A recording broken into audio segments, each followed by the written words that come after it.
This is On Palmer.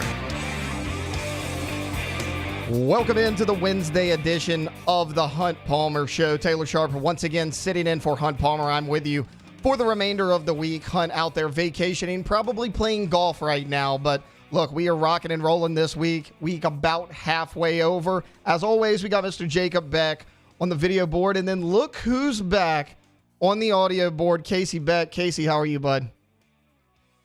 I'm doing good. Where were you at the last 2 days? Down in the French Quarter in NOLA. In the French Quarter? Yep. You saw like a concert out there? Yeah, I was in the House of Blues. Okay, who'd you see? Little metal show. Went to see some Havoc. Havoc? Yeah. Was there a lot of Havoc? Was there maybe a mosh pit out there? Yeah, about half the floor was split into a pit, so it was pretty fun. Hell yeah, dude. Never been to a concert where they've had a mosh pit. Wouldn't get in the middle of one, but I would like to see one in person, one of those things.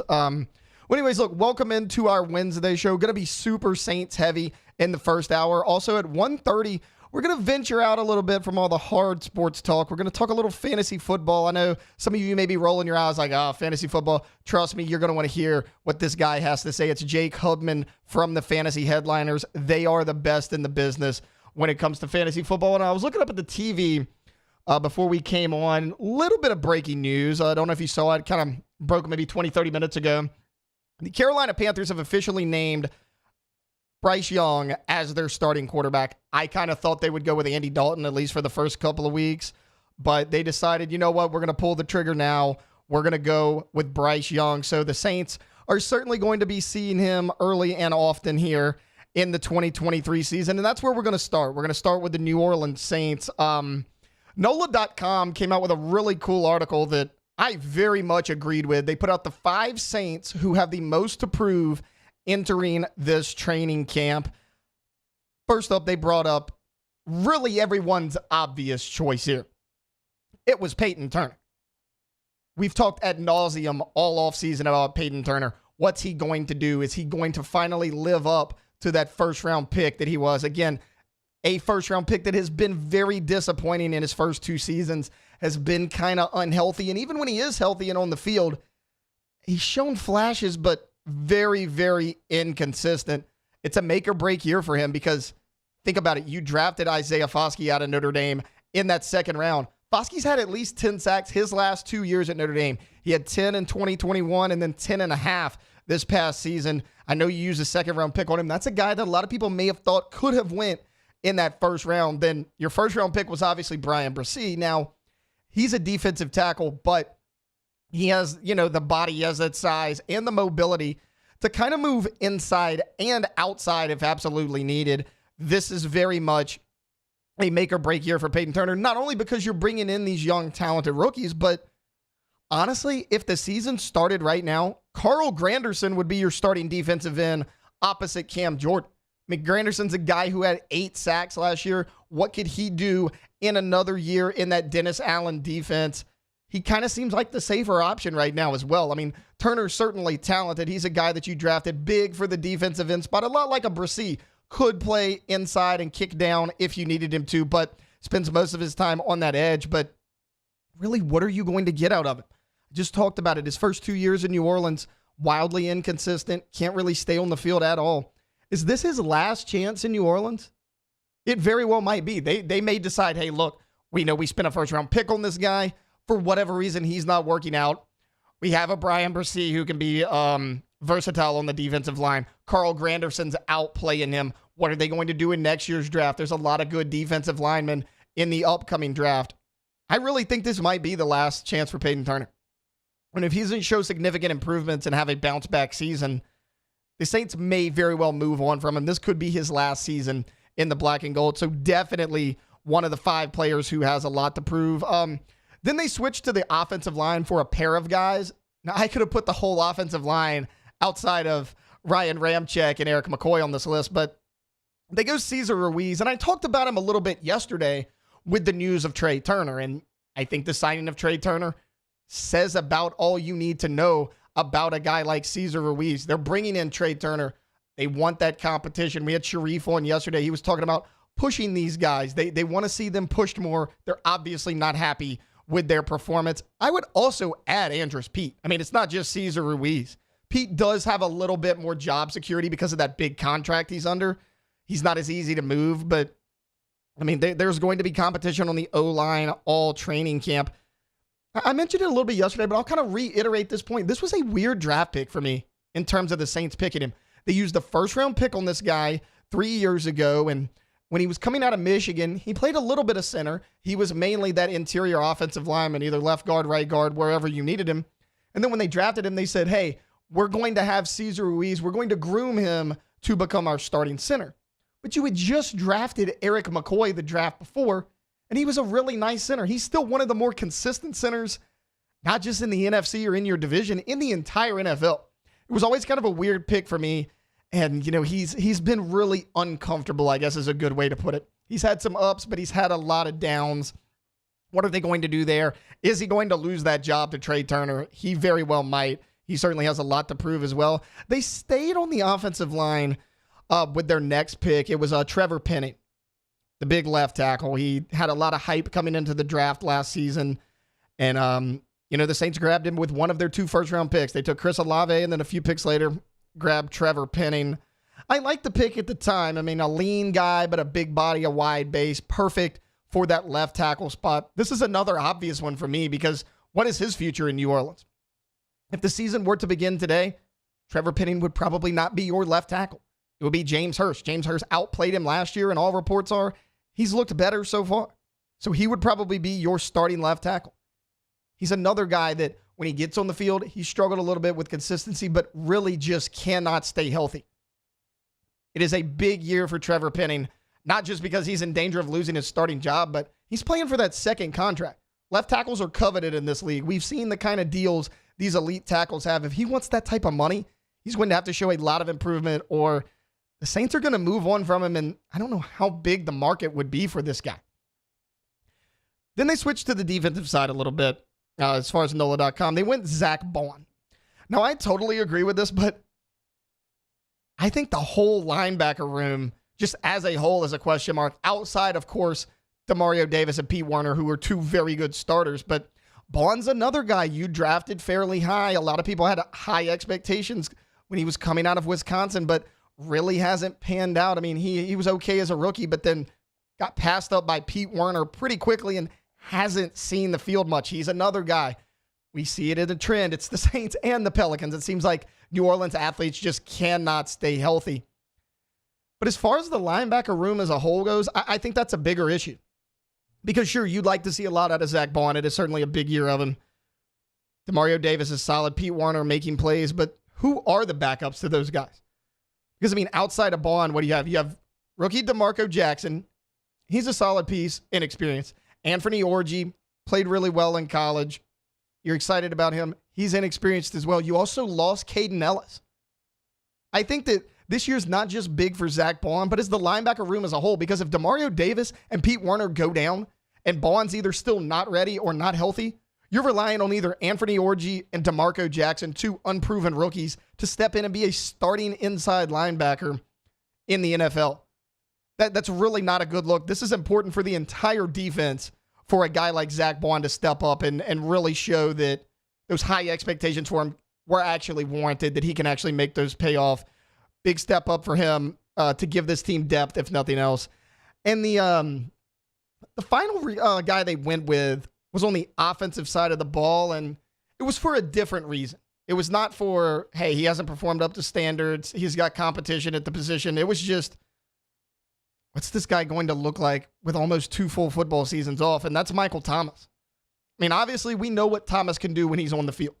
I mean, think about all the records he set when Breeze was here. He had all those receptions. He had all those yards. They called him the slant king because he's so good at those short to intermediate routes. But can he stay healthy? We haven't seen it. We thought at the beginning of last year that this was going to happen. The first 3 games of the season, he's rolling. Looked really good in that early season game against the Atlanta Falcons, especially in that 4th quarter where he had multiple touchdowns. But a report came out earlier this week. He will be a full participant in training camp. But I got to be honest, that doesn't inspire a lot of confidence in me. It kind of seems like the same old song and dance, something we've heard before. It's kind of one of those, I'm going to take a wait and see approach. I'm going to kind of believe it when I see it. But Thomas really does need to step up and prove that he's worthy of the big money they gave him because, let's be honest, he set all those records. They gave him that big money deal. He hasn't been on the field a lot since they gave him that big money. Why? It was obviously injury, but it was his fault a little bit. You remember the ankle problem. He had surgery, but he opted to push it back, had it late in the season, wound up missing the entire year. We talked a little bit about it this morning on OTB, and, Jake and T-Bob, me, Mario, we were talking of like, can Michael Thomas be that superstar that he was before he had all these injuries? And my response was, I don't think he has to be. He's not going to be keyed in on. He's not going to be that sole pass catcher like he has been for the last few years. Saints have a talented wide receiver room.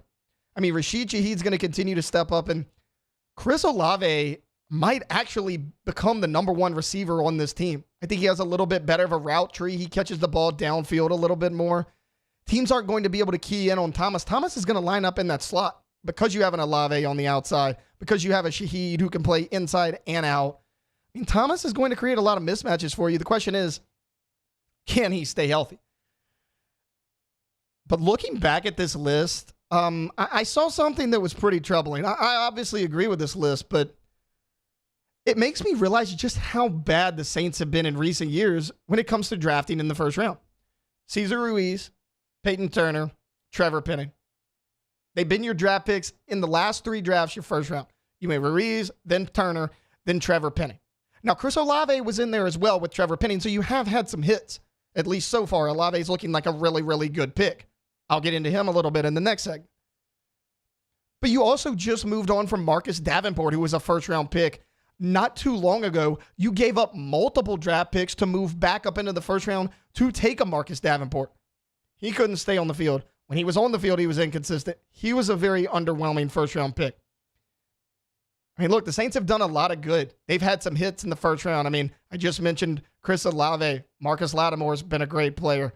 They've had some late-round finds that have been pretty good, but in the recent history, they have struggled mightily in the first round of drafts. And whether these guys pan out or not, that's something the Saints are going to have to fix. I don't know if they have to change their analytics, their scouting department, what, but you cannot keep missing on these first-round picks, especially a guy like a Turner, a Davenport, guys that you gave up picks for to go back into the first round to get a player like that. You have to hit on these first-round picks. All right, look, I think that's enough negativity on the Saints for one day. We are going to be Saints heavy in hour number one. When we come back, I'm going to talk about the second-year wide receivers. Last year's rookie wide receiver class was very, very good. A lot of guys that can make a big jump, but which receiver is going to make the biggest second-year jump? I think you might be pleased to hear that answer. That's coming up here on the Hunt Palmer Show, 104.5 ESPN Baton Rouge. Hunt Palmer on 104.5 ESPN Baton Rouge. So proud to welcome on a new partner here to the Hunt Palmer Show. It's Ochsner Health and MD Anderson Cancer Center. They partnered to create the Ochsner MD Anderson Cancer Center in southeastern Louisiana. We know that everyone is affected by cancer one way or another. You know someone, a loved one, a friend who has dealt with cancer. The collaboration between these two is going to give patients in our region access to cancer treatments that are among the most advanced in the country. Patients in our state are going to receive care based on the exact same protocols and practice standards that are provided at MD Anderson. They've got customized treatment plans. They've got an experienced team that's going to treat both common and rare cancers with the quality outcomes that we're all looking for when we're battling cancer. Providing expert care in 7 locations across New Orleans, St. Tammany, and in Baton Rouge. If you want to learn more, you can visit Ochsner.org/end-cancer. That's Ochsner.org/end-cancer. It's Ochsner MD Anderson Cancer Center. Our listeners fire off their opinions on the jimsfirearms.net hotline at 499-1045. Keep listening for your next chance to shoot us your thoughts with the jimsfirearms.net hotline on 104.5 ESPN Baton Rouge. Bayou Ford has $8,000 off MSRP, plus 1.9% financing on new 23 Ford F-150 XLT trucks, along with Bayou Ford's 1 million mile warranty. The crew at Bayou Ford is going to do right by you. Was a humid day, barefoot children play, looking for that summer shade. Time just slips away. Oh, Louisiana, some kind of hold stumps. Your roots are planted deep inside of me. I've been doing business with Luba for 25 years. They're dependable, trustworthy. It's just the attention to detail with our clients. Our folks have years and years of experience. They're highly trained professionals, but many companies have that asset. What I'd like to think makes Luba a bit different is that we use those talents in a way that truly is dedicated to serving the needs of the folks who depend on us. When is a taco more than just a taco? When it's Government Taco. Voted best tacos 3 years in a row by 225 Magazine, Government Taco puts the most delicious spin on tacos the capital area has ever seen. With creative combinations like the Magna Carrot, the Filibuster, or the Steak of the Union. Plus perfect tortilla chips paired with the best salsa and queso you've ever had. And happy hour every day from 3 to 6 p.m. and all day on Thursday. Government Taco, 5621 Government Street. Dylan Cruz here to tell you about Six Rings Baseball and Softball Camp. If you live on the North Shore and play ball, go to Six Rings Camps with former LSU assistant coach Dan Canaveri. His knowledge is second to none, and your child will improve and have fun doing it. Camps were held at Coquille Park and Six Rings Academy in Covington with 4 sessions over the summer. Full day and morning only sessions are available from ages 7 to 13. Go to sixringsbaseball.com or call 985-206-9096. Learn the game to love the game. Hey there, little buddy. What's the matter? What's the matter? My windows, siding, and my door. That's what's the matter. Relief Windows can fix all of that. I got you. Pop, pop. What's up? Oh my gosh, look! Curb appeal. That's a good-looking neighborhood. ReliefWindows.com. Bayou Chrysler Dodge Jeep Ram has $10,500 off MSRP on all new 23 Ram 1500 Laramie trucks in stock. All with Bayou's 1 million mile warranty. Up on Thursdays Off the Bench, we'll recap day 1 of Saints training camp and continue to look forward to the Tigers doing the same. Plus, a brand new edition of Munchies with Chef Michael Johnson. Off the Bench, 7 to 10 a.m., 104.5 ESPN.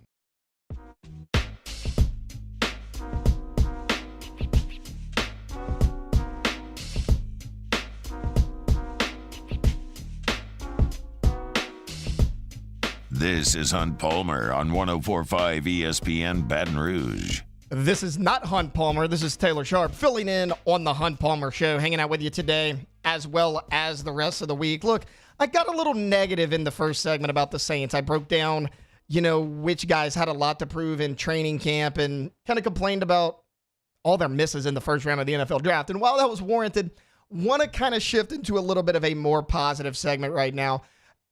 As all of you NFL fans know, last year's rookie wide receiver class was very, very good. You had a lot of guys come in, make an immediate impact. I want to kind of look at which second-year wide receiver will make the biggest jump. So let's kind of go through them. How about Drake London with the Atlanta Falcons? I don't see that happening. They really don't have another receiving threat outside of Kyle Pitts. Kyle Pitts also has 3 touchdowns in 3 seasons, so how much are you going to get out of him? You go from Marcus Mariota to Desmond Ridder at quarterback, but are we 100% certain that that's a significant upgrade? I'm not, at least not yet. Another second-year guy to look at is a Treylon Burks. Treylon Burks, I like. I thought he was underrated coming into the draft last season. Did some really nice things at Arkansas. The problem is he plays for the Tennessee Titans, who, one, don't throw the ball that much with Ryan Tannehill because they like to give the ball to Derrick Henry 30 times a game, and they just signed DeAndre Hopkins. So not only is Burks in a run-heavy offense, he's now not even the number 1 wide receiver. I mean, I'm hard-pressed to believe that his numbers are going to go up with more receiving competition on the team and in the same offense. Is it going to be Ryan Tannehill? Is Will Levis going to come in? I don't really think it matters. That offense is not going to change too much. How about a Christian Watson? Last half of the year, he burst onto the scene for the Packers. He had that 3-touchdown game in that Sunday night game that really put him on the map. He was a stud coming out of North Dakota State. In my opinion, one of the most underrated guys in the draft a season ago. It's not going to be Christian Watson. He's losing Aaron Rodgers. He's losing Aaron Rodgers, and he's going to Jordan Love. I'm not saying Jordan Love's not going to be good, even though I do have a lot of questions about him as a starting quarterback in the NFL, but you're going from Rodgers to Jordan Love. There's also not a ton of other good receiving threats on that team. You got Romeo Doubs, who showed flashes, but he was inconsistent for the most part as well. I don't see it being Christian Watson. You can't convince me that someone goes from Aaron Rodgers to Jordan Love and has a better season, has that second-year jump. There's three guys I want to focus on in particular who I think have the best chance of making that second-year jump. First one I want to look at is George Pickens. Pickens started a little bit slow, but once they made that move to Kenny Pickett at quarterback, his numbers really shot up. He finished the season pretty respectably. He went 54 receptions, 801 yards, and 4 touchdowns. He gets to grow with Kenny Pickett, who was a rookie last year as well, but I think Pickett still has a lot of growing up left to do. Now, he is playing with Mike Tomlin, who is a great head coach. However, how good will the passing game actually be in Pittsburgh? I still have a few questions about Kenny Pickett. While I think he's a solid prospect, he's still very raw in terms of the passing game. Now, his overall athletic ability is off the charts, but I don't think he's a complete NFL quarterback just yet. Also, much like I mentioned with Treylon Burks and the Tennessee Titans, this team really likes to run the ball. I mean, Najee Harris has carried the ball a lot these last 2 seasons, and kind of the talk out of Pittsburgh has been how good Jaylen Warren has also looked at running back. So you now have a 2-headed monster running back, a guy that can go in and spell Najee Harris, who, frankly, is almost just as talented as Najee. I'm a Najee Harris fan, but Jaylen Warren really, really looked good last season. He's going to continue to get more and more carries. So your focal point of your offense is already a Najee Harris. Now you're adding another quality running back. I just don't see them throwing the ball downfield enough for George Pickens to have a significant jump. He's still going to have a good season, but I mean, how much bigger is that jump going to be? Now, the guy everybody wants to talk about, Garrett Wilson out of Ohio State. He was the highest receiver taken in that 2022 NFL draft. I don't necessarily think he should be, but the numbers speak for themselves. 83 receptions, 1,103 yards, and 4 touchdowns. Keep in mind, that was with Mike White and Zach Wilson at quarterback. Both of them are gone. Insert Mr. Aaron Rodgers, future Hall of Famer, top 5 quarterback in the NFL. I just talked about how much Christian Watson's going to miss him in Green Bay. The only issue I have with this, because obviously he gets a significant upgrade at QB, probably the biggest upgrade out of anybody on this list. The issue I have is if you go back and look at the numbers and kind of look at the games and how many times Wilson was targeted, he was kind of forced the ball last season. He was really their only playmaker. I mean, they had Corey Davis. He went down. You remember Elijah Moore not showing up for practice, complaining in the media that he didn't get a ton of balls thrown his way. He's now in Chicago. He's going to be catching balls from Justin Fields. So he's gone, but Rodgers is going to spread the ball around more. I know everybody talks about, well, he peppered Davante Adams with targets. Of course he did. Davante Adams is a top 3 wide receiver in the NFL, but when you go look at the raw numbers, he actually shared the ball a decent amount his entire time in Green Bay. Also, he brought some of his buddies from Green Bay with him. Allen Lazard, now a New York Jet. Randall Cobb, now a New York Jet. These are guys, if you remember, Aaron Rodgers specifically requested the Jets sign him before Rodgers' contract was even final with that team. Don't tell me he's not going to have the same chemistry and get those guys involved. I mean, those are his boys. He's played with Randall Cobb for what seems like 10 years now. So while I like Garrett Wilson, he's still going to put up numbers. How big of a jump is he going to have? Garrett Wilson may actually have a more efficient season in 2023, and you could actually see those yards go down a little bit. Now, I think the touchdowns are going to increase from 4, but he may actually not have 1,100 yards. So we'll see what happens there. I say all this to say that I think the second-year receiver that's going to make the biggest jump is right here in the state of Louisiana with Chris Olave. Olave had 72 receptions, 1,042 yards, and 4 touchdowns last season. That's Jameis Winston. That's Andy Dalton. You now have Derek Carr. You have significantly upgraded at quarterback as well. I know a lot of people are shaky on Derek Carr. Don't be. He is a big upgrade to both of those guys. And if you look at it, you're like, okay, well, his numbers were slightly less than Garrett Wilson's. Not on a per-game basis. On a per-game basis, he actually averages more yards per game. Because if you remember, Olave missed 2 games with an injury. He only played 15 games. So he had 1,042 in 15 games. Garrett Wilson had 1,100 in 2 extra games. He played a full 17. Basically, if Chris Olave gets 55 yards in 2 games, he passes Garrett Wilson, and he's the leading receiver. He may be Offensive Rookie of the Year. We don't know. I personally, when those two were coming out of Ohio State, I thought Chris Olave was the better receiver. I was glad he fell to the Saints. I preferred him over Garrett Wilson. We'll see what he does. And the thing I like about his scenario in 2023, he has a lot of weapons around him. He's not always going to be going up against that number 1 corner, because if you line up Michael Thomas out wide, you got Rashid Shaheed who can take it deep. He's that vertical threat. Who are you going to cover? He's not going to face a lot of double coverage. Also, he's been in this system for a whole year now. Whatever you think about Pete Carmichael as an offensive coordinator, that's fine. A lot of it's warranted, but he's familiar with this system. A guy like Garrett Wilson, they're going to have a completely different offense with Aaron Rodgers. He's still a young guy. He's now learning his second offensive system in as many years. I mentioned he had the better per game numbers than Wilson. He shouldn't see double coverage a lot. And he might be the best route runner out of this entire group. I think Traylon Burks is a good route runner. George Pickens really surprised me with his athleticism last year. Garrett Wilson, more of a speedster. Olave, a smooth athlete. He reminds me a lot of a Justin Jefferson. I mean, his speed, he has plenty of it. Let's not get that twisted. He's never going to be the fastest guy in the NFL, but he creates separation in different ways. He knows how to get open on all 3 levels of the field. We saw the short game. He was great across the middle, and he even took it deep a few times. And we know Derek Carr's got a big enough arm to get him the ball downfield. So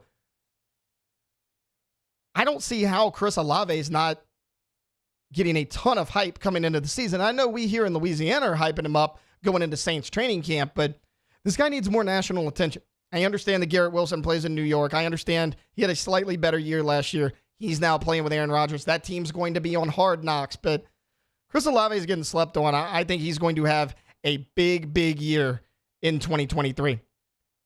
All right, look, that was a lot of Saints talk for the first 2 segments. We're going to continue to talk football. I want to kind of take it in a little bit of a different direction. We're going to talk kind of fantasy football next segment. Now, I know some of you are rolling your eyes saying, Taylor, it's way too early to do that. Trust me, if you play fantasy football, you're going to want to hear this. This guy is the best in the business. It's Jake Hubman from the Fantasy Headliners. That's coming up right after this break here on 104.5 ESPN Baton Rouge. Hunt Palmer on 104.5 ESPN Baton Rouge. LWCC is Louisiana Loyal, elevating and celebrating champions of Louisiana. Corey Barr is a champion of Louisiana. He's a chef. He's a restaurateur. He's gained national acclaim on the Food Network, beating Bobby Flay and next Food Network star. But home is important to him. And that's why he operates 3 businesses in Monroe, where he is from, and always takes pride in being a Louisianian. And that's why he's a champion of Louisiana. LWCC wants to tell as many of these stories as they can. They're giving us a platform to do it, but they need your help. So go to lwcc.com/champions and nominate a champion of Louisiana. It could be a person like Chef Corey Barr, could be a nonprofit, could be a business. They're doing great philanthropic work. We want to tell their story. That's why we love telling you about Chef Corey Barr. He is a champion of Louisiana, and LWCC is Louisiana Loyal. In times of need, get a full list of phone numbers, websites, and other important emergency information on the Demco Stormwatch page at 1045ESPN.com.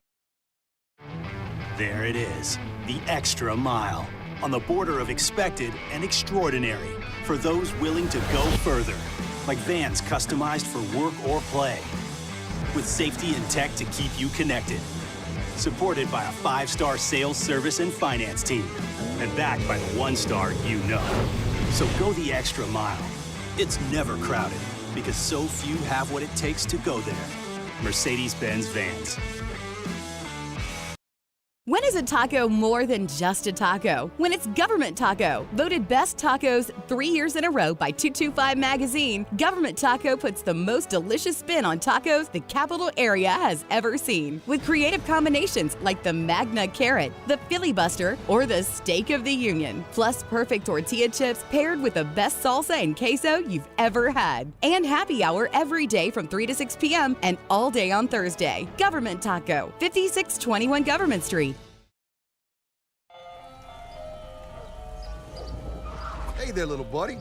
What's the matter? What's the matter? My windows, siding, and my door. That's what's the matter. Relief Windows can fix all of that. I got you. What's up? Oh my gosh, look! Curb appeal. That's a good-looking neighborhood. ReliefWindows.com.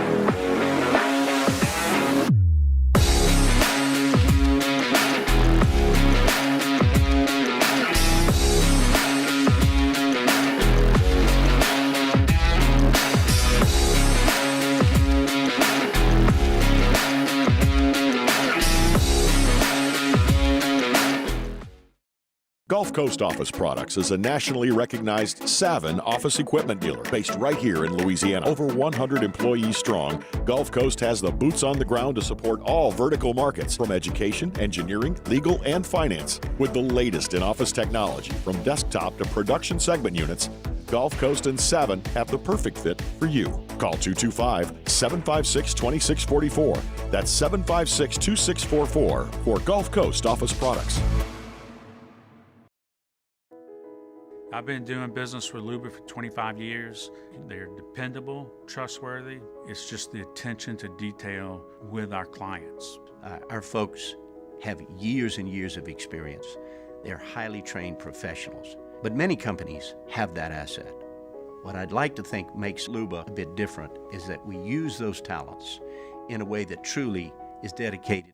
Henniger, join us for the Thursday edition of Live at Lunch from Jolie Perlois Jabbar, downtown Baton Rouge. Dwayne Colucci, as well as Matt Humans, and former LSU pitcher Paul Byrd going into the Louisiana Sports Hall of Fame. Live at Lunch, 11 a.m. weekdays, 104.5 ESPN Baton Rouge.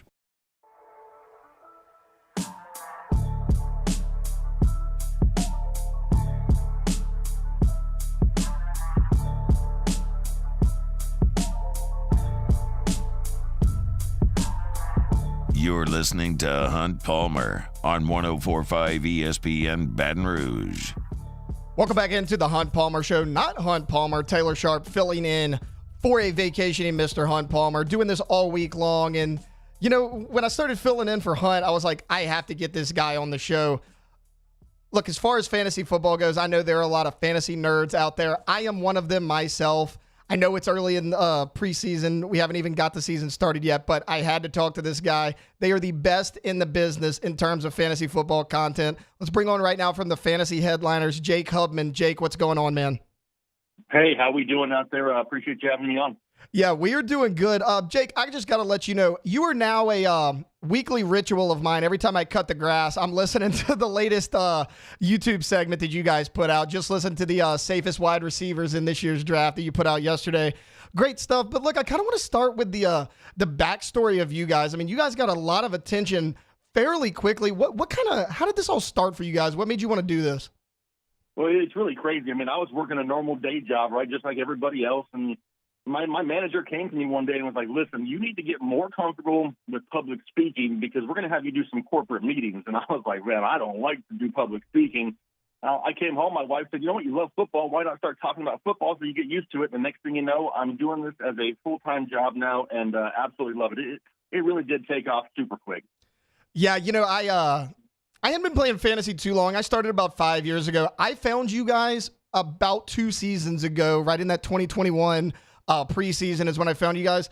Ever since I started following your advice, I have at least made the championship in every team that I've had. So props to you for that one. You guys put out content that nobody else has. Jake, want to kind of dive into the draft trends right now for 2023. I understand that each draft is a little bit different, but what position do you like to target pretty early, especially here in 2020?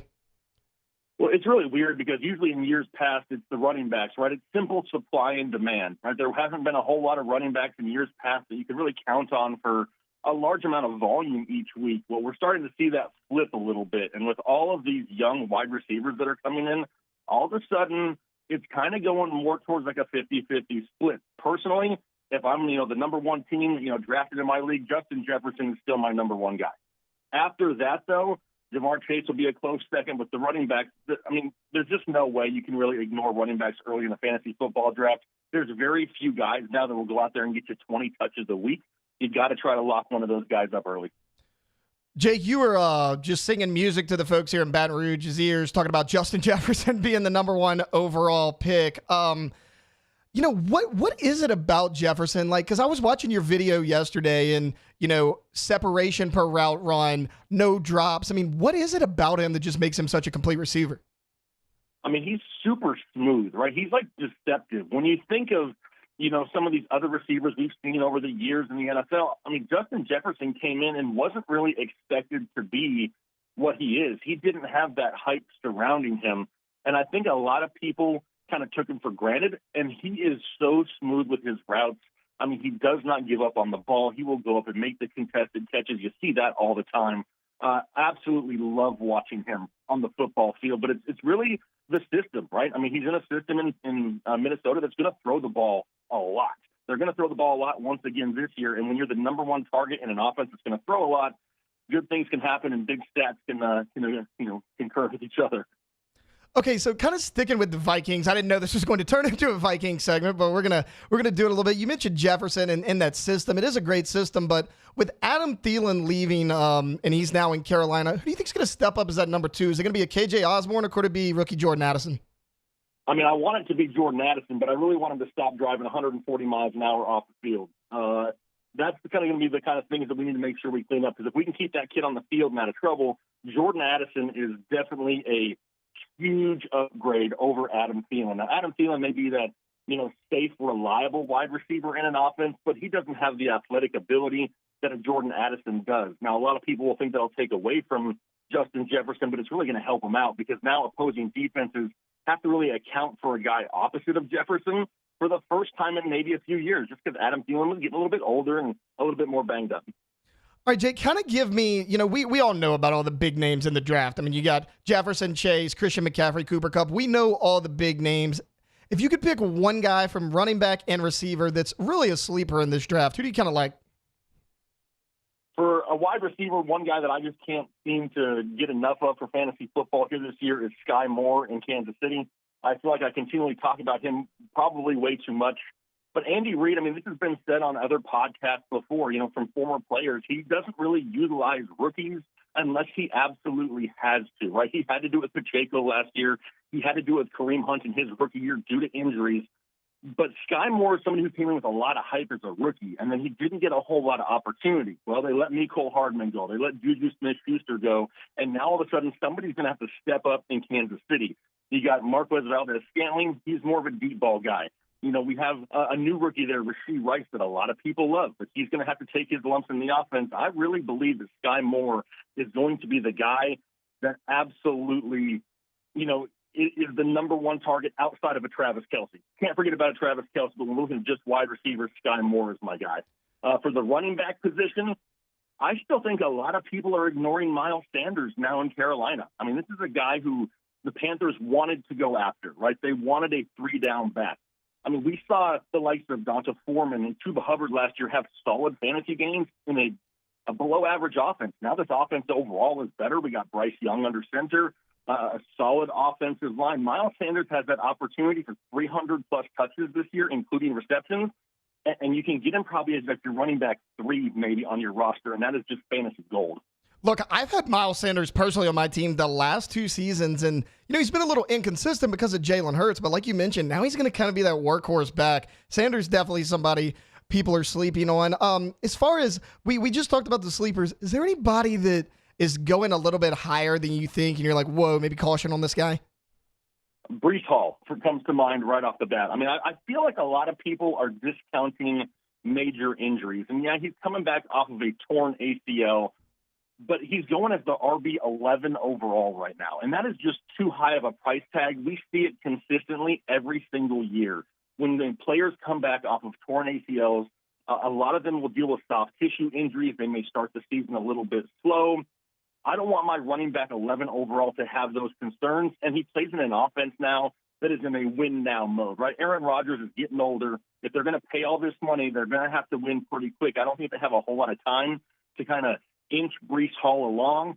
And with all the rumors this offseason of a potential landing spot of Dalvin Cook, and now Aaron Rodgers is restructuring a contract, is that to make room for maybe a Dalvin Cook? Because if it does, that's going to kill the value of Breece Hall.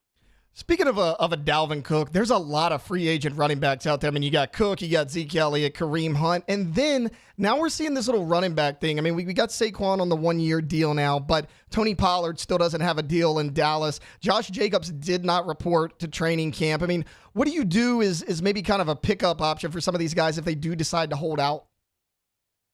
That's going to be a big question, right? Because a lot of these guys are starting to get together. There's some solidarity at the position in the NFL. And deservedly so. I mean, I think what really hurts these guys is maybe like an Isaiah Pacheco last year, right? We saw a team go to the Super Bowl with a running back that they didn't have to draft early and they didn't have to pay a lot of money for. So when we start to see some of these guys, do I honestly think they're going to sit out? I think I'm hoping they anyway, learn somewhat of a lesson with the whole Le'Veon Bell situation. As much as I love a lot of these players, the ones that you just named, if they sit out a season at this point of their career, they're almost they're kind of shutting their career down a little bit early because there's going to be new, fresh talent each and every year, and it's going to be hard for those guys to bounce back. Now, if we're not going to have guys like that, even Leonard Fournette, he's no longer in Tampa Bay. I look for Rachaad White to kind of step forward. Talking about Zeke Elliott, he's going to find a job. These guys are going to play football somewhere. At some point, they're going to have to realize that, hey, I'm going to have to take what I can get, find themselves the best opportunity possible. I think all the guys that you just named still play football this year. Yeah, I agree with you. Jake, want to kind of focus on the hometown team here, and that would be the New Orleans Saints. Everybody's excited. Derek Carr in town now. They obviously significantly upgraded the quarterback spot, but you got that three-headed monster at running back with Kamara, assuming he plays. You also got Jamal Williams and Kendre Miller. What do you kind of make of that backfield? I love the backfield. I mean, I love the overall offense in New Orleans for the first time in probably since Drew Brees retired, right? I mean, a lot of people don't want to give Derek Carr a lot of credit, but Derek Carr is a very underrated quarterback, and one of his biggest skill sets is pushing the ball deep down the field. If he's successful in that, that's just going to open up the run game, and the running lanes are going to be ginormous for these guys. Obviously, we don't know about Kamara. The looming suspension could still happen from the NFL. We don't know the length of that. I'm sure he plays at some point this year. But Jamal Williams is no slouch. We saw what he could do in Detroit. He's a great goal line presence, plus another guy that maybe we see as a Swiss Army knife once again. Taysom Hill may be a guy that we see with some goal line work there as well. As far as the receivers go, assuming Michael Thomas is healthy, and Saints fans always hold their breath every time he gets tackled, but assuming he's healthy, who do you like better this year out of him and Chris Olave? Honestly, I'm going with Olave as of right now. I mean, we just talked about the deep threat, possibilities with Derek Carr. That's going to fit Chris Olave. And really at this stage of the career of Michael Thomas, I think that's okay because he can really live in those short to intermediate routes and really open up the down the field type plays for the Chris Olaves, who is a great deep ball wide receiver. Honestly, Chris Olave is going to be one of my breakout wide receivers for the entire NFL this year. I think this kid's about to put the league on notice. All right, Jake, before I get you out of here, I want to kind of look at the quarterback position for a little bit. Fantasy football, it's all about the wide receivers and running backs. Those are the ones that go in the early round. But where do you like to draft that quarterback this year? I've waited the last couple of years. I'm considering maybe drafting a little bit early. I mean, what do you like as far as quarterback, as far as what round you should get them in? I've always been a mid-round guy. I've always been kind of hovering right around that 8th round, but this is the first year. I mean, I went through and I broke down, some pretty amazing teams that you can build this year in fantasy football if you still get yourself one of those top-tier quarterbacks. So, honestly, this year, I'm okay with the 3rd round as long as you're getting some of those high-end guys, the Josh Allen, the Jalen Hurts, the Patrick Mahomes, like those guys. If they're falling to you in the 3rd or the 4th, then absolutely I have no issues pulling those triggers. If you miss out on those top-tier talents, that's probably when I'm going to wait a little bit longer to those middle rounds and try to find somebody like a Tua or a Kirk Cousins. Geno Smith is a guy that I still like a lot this year. They've added another weapon in that offense with Jackson Smith and Jigba, Jared Goff in the offense in Detroit. He'll get Jameson Williams back second half. So there's still some solid talent in the mid-rounds if you miss out on one of those elite guys. But if I can get one of those elite guys in the 3rd or the 4th, I'm okay with it this year. Jake, before I get you out of here, look, y'all's fantasy football draft guide is phenomenal. Tell me where we could get that and tell everybody where we can find all your stuff. Yeah, absolutely. It's thefantasyheadliners.com is where you can find the draft guide. I mean, it has basically everything you need to have all the information possible to draft a great fantasy football team. We've done that for a few years. It's been wildly successful. And then obviously on YouTube, the Fantasy Headliners, we have a video every single day now, 7 videos minimum a week. Once the season starts, it goes up to 15 videos a week. We'll have everything from, past NFL players on the show. We have a doctor that comes on once a week that discusses all the injuries, everything that you possibly need to make great decisions. We have you covered all season long. Man, you got me excited. I love watching those in-season videos. I watch them religiously when the season starts. Jake, thank you so much for jumping on with me, man. You're an absolute rock star. Keep killing it. Absolutely. I appreciate you having me out there. Absolutely. That was Jake Hubman from the Fantasy Headliners. Look, just a wealth of information. These aren't just those nerds that break down numbers on fantasy football. These guys know football. I mean, you just heard the guy right there. Great stuff from him. If you do play fantasy football, go check out the Fantasy Headliners. They are the absolute best in the business. Gonna take a quick timeout. Coming back on the other side of this break, I want to talk about Jim Harbaugh. He's in a little bit of trouble with the NCAA. I'll tell you why right after this. Here on the Hunt Palmer Show, 104.5 ESPN Baton Rouge. Hunt Palmer on 104.5 ESPN Baton Rouge. One Bath and Closets. OneBathandClosets.com is the website. David Duvall and his team have been in this business for 30 years. The consultation's free. It doesn't cost anything to have David Duvall and his team come in and just kind of discuss what they could do with you on your bathroom or in your closet. They can do a full-scale renovation of your bathroom. They are licensed contractors, and he's the only call you would have to make. You don't have to get 4 subs involved, calling all. No, David Duvall handles all that. One call to One Bath and Closets. On the closet side, same deal. They can do a full-scale renovation. Maybe it's just using your space more effectively. It's like that tub-to-shower conversion in the bathroom. You can take that tub out, put in a gorgeous glass walk-in shower, changes the look and the functionality of your bathroom. OneBathandClosets.com is the website. You can see their great work. They've got great pictures of it there. You can request a consultation. You can look at their reviews. It's all right there on the website. It's OneBathandClosets.com. Our listeners fire off their opinions on the JimsFirearms.net hotline at 499-1045. Keep listening for your next chance to shoot us your thoughts with the JimsFirearms.net hotline on 104.5 ESPN Baton Rouge.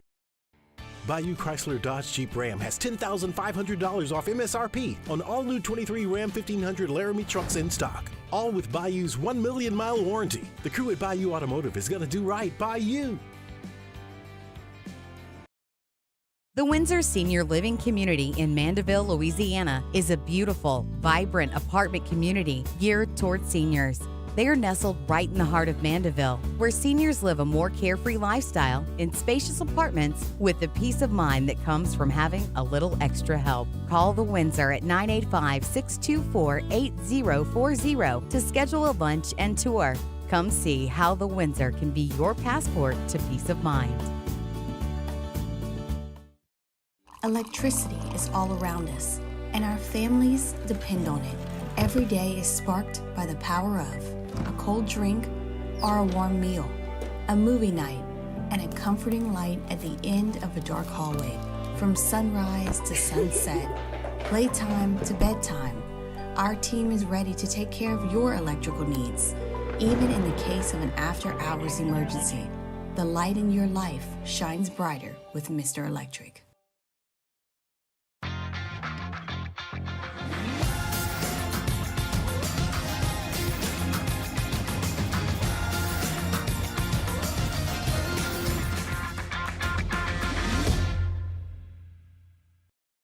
Get 3.99% financing on select 2023 models at Corvell Toyota in Opelousas. And we also have a large selection of pre-owned inventory. So come on down to Happy Town. That's Corvell Toyota in Opelousas, Happy Town, USA.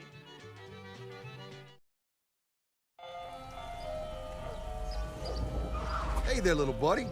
What's the matter? What's the matter? My windows, siding, and my door. That's what's the matter. Relief Windows can fix all that. I got you. Pop, pop. What's up? Oh my gosh, look! Curb appeal. That's a good-looking neighborhood. ReliefWindows.com. When is a taco more than just a taco? When it's Government Taco. Voted best tacos 3 years in a row by 225 Magazine, Government Taco puts the most delicious spin on tacos the capital area has ever seen. With creative combinations like the Magna Carrot, the Filibuster, or the Steak of the Union. Plus perfect tortilla chips paired with the best salsa and queso you've ever had. And happy hour every day from 3 to 6 p.m. and all day on Thursday. Government Taco, 5621 Government Street. Dylan Cruz here to tell you about Six Rings Baseball and Softball Camp. If you live on the North Shore and play ball, go to Six Rings Camps with former LSU assistant coach Dan. Matt Moscona inviting you to join us for Wednesday's Hump Day AFR, presented by Pluckers. We'll get you an update from Saints training camp and the absolute latest from ACC and Big Ten Media Days. Join us 3 to 6, 104.5 ESPN Baton Rouge.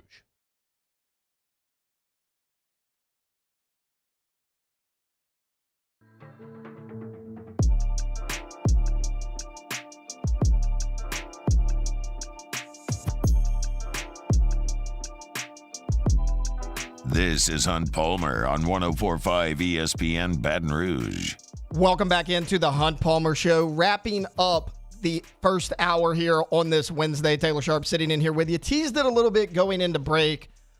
The NCAA, Jim Harbaugh is now facing a 4-game suspension. It's going to be for the first 4 games. Now, it's not much of a punishment because they play 3 Group of 5 schools and then Rutgers their first 4 games of the year. So, I mean, I could probably coach them to at least a 3-1 record. I'm not going to give myself an undefeated season. Let's not get crazy here. But long story short, the NCAA sent Michigan 4 level 2 violations. So here's what they were. Meeting with 2 recruits during the COVID dead period, texting a recruit outside of allowable time period, having analysts perform on-field coaching duties during practice. We know that's a no-no. And then this last one, which maybe the most confusing of all, having coaches watch players work out via Zoom. Why that's illegal, I do not know. What is the NCAA trying to accomplish with this?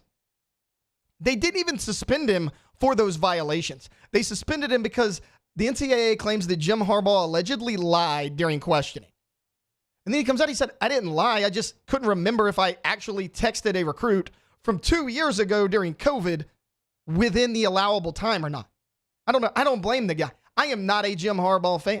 Anybody who knows me knows that I've been pretty critical of his time in Ann Arbor, if you take away these last 2 years. But, I mean, what are we doing? I don't remember a text message I sent last week. And where does the NCAA come off saying, oh, well, you know, these are recruiting violations. You couldn't do this during COVID. All these COVID restrictions were because of you, man. You got the transfer portal. Recruits can run wild. You got NIL deals. You can pay players to come to school. Why are you all of a sudden worried about recruiting violations? You set precedent for this 2 years ago. You changed the rules to your transfer portal and all this, and now you're worried that he sent a text message to a recruit in the dead period during COVID. You tried to shut down the football season. The whole season was a dead period during the 2020 football season. I mean, what are they trying to accomplish? They're trying to parent this guy. And again, he said he didn't even lie. He just couldn't remember. So they're like, we're going to give you level 2 violations for all of these things, including having coaches watch players work out via Zoom. I'm not the NCAA football rules expert, but I'll admit right now, had no idea that was illegal. Couldn't really tell you why. And you could say, oh, you can only have limited contact with players during COVID. You don't want to spread COVID-19. So if you want to limit person-to-person contact, why can't you watch them work out via Zoom? I don't understand this at all, but they ultimately suspend him because they said, well, you lied to us. You didn't cooperate. What happened when LSU cooperated with the NCAA? They fired Will Wade and all that. You still gave him some sanctions. Now, it wasn't nearly as bad as most folks here in Baton Rouge thought it may be, but Will Wade lost his job. LSU loses some scholarships. They're on probation for a year. Is that what happens when we play ball? Maybe if Harbaugh would have played ball, he only would have got a 2 to 3 game suspension. This is ridiculous. It's not even a punishment because, again, I mentioned the 4 cupcakes they have. They have 3 Group of 5 schools and Rutgers. I mean, what are we doing? The weirdest part, he can be with the team Monday through Friday. He cannot be with them at 11:59 on Friday, till 11:59 Saturday night. So he really can just be with them all week long. He just can't be on the sidelines for game day. What are we doing? You still trying to be the parent? You still trying to show everybody how tough you are? Even though you're letting everything run rampant with no rules or regulations right now anyways? This is ridiculous. I never thought that I would have to side with Jim Harbaugh or stick up for him, but looks like today is that day because I'm fed up with the NCAA at this point. All right, we were heavy Saints hour one. I talked about the 5 players with the most to prove. Chris Olave maybe having a big second-year jump, and then we talked Jake Hubman of the Fantasy Headliners, a little bit of fantasy football for you. In hour number 2, we're going to get back into college football, talk about some LSU weaknesses on defense, and we'll talk quarterback battles in the SEC. That's all coming up here in hour number 2 with the Hunt Palmer Show, 104.5 ESPN. Bayou Ford has $8,000 off MSRP, plus 1.9% financing on new 23 Ford F-150 XLT trucks, along with Bayou Ford's 1 million mile warranty. The crew at Bayou Ford is going to do right by you. Make this summer your backyard party year with Chris's Specialty Foods. Wings, burgers, brisket, steak, and boudin, plus great Cajun side dishes. We do all the prep, and you enjoy laughing with friends and family. Chris's Specialty Foods, Millerville, New Orleans, Prairieville, and Frisco. Everybody loves Chris's authentic Cajun meat.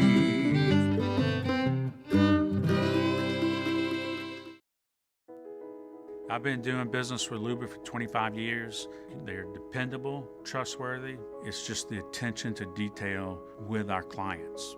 Our folks have years and years of experience. They're highly trained professionals, but many companies have that asset. What I'd like to think makes Luba a bit different is that we use those talents in a way that truly is dedicated to serving the needs of the folks who depend on us. There it is, the extra mile, on the border of expected and extraordinary, for those willing to go further, like vans customized for work or play, with safety and tech to keep you connected, supported by a 5-star sales, service, and finance team, and backed by the 1-star you know. So go the extra mile. It's never crowded, because so few have what it takes to go there. Mercedes-Benz Vans. When is a taco more than just a taco? When it's Government Taco. Voted best tacos 3 years in a row by 225 Magazine, Government Taco puts the most delicious spin on tacos the capital area has ever seen. With creative combinations like the Magna Carrot, the Filibuster, or the Steak of the Union. Plus perfect tortilla chips paired with the best salsa and queso you've ever had. And happy hour every day from 3 to 6 p.m. and all day on Thursday. Government Taco, 5621 Government Street. Dylan Cruz here to tell you about Six Rings Baseball and Softball Camp. If you live on the North Shore and play ball, go to Six Rings Camps with former LSU assistant coach Dan Canaveri. His knowledge is second to none, and your child will improve and have fun doing it. Camps are held at Coquille Park and Six Rings Academy in Covington with 4 sessions over the summer. Full day and morning only sessions are available from ages 7 to 13. Go to sixringsbaseball.com or call 985-206-9096. Learn the game to love the game. Hey there, little buddy. What's the matter? What's the matter? My windows, siding, and my door. That's what's the matter. Relief Windows can fix all of that. I got you. Pop, pop. What's up? Oh my gosh, look! Curb appeal. That's a good-looking neighborhood. ReliefWindows.com. Gulf Coast Office Products is a nationally recognized Savin office equipment dealer based right here in Louisiana. Over 100 employees strong, Gulf Coast has the boots on the ground to support all vertical markets, from education, engineering, legal, and finance. With the latest in office technology, from desktop to production segment units, Gulf Coast and Savin have the perfect fit for you. Call 225-756-2644. That's 756-2644 for Gulf Coast Office Products. Toyota in Opelousas, we have in stock 2023 Toyota Tundras, and you can get $1,000 special edition bonus cash. $1,000 bonus cash. So come on down to Happy Town. That's Corvell Toyota in Opelousas, Happy Town, USA.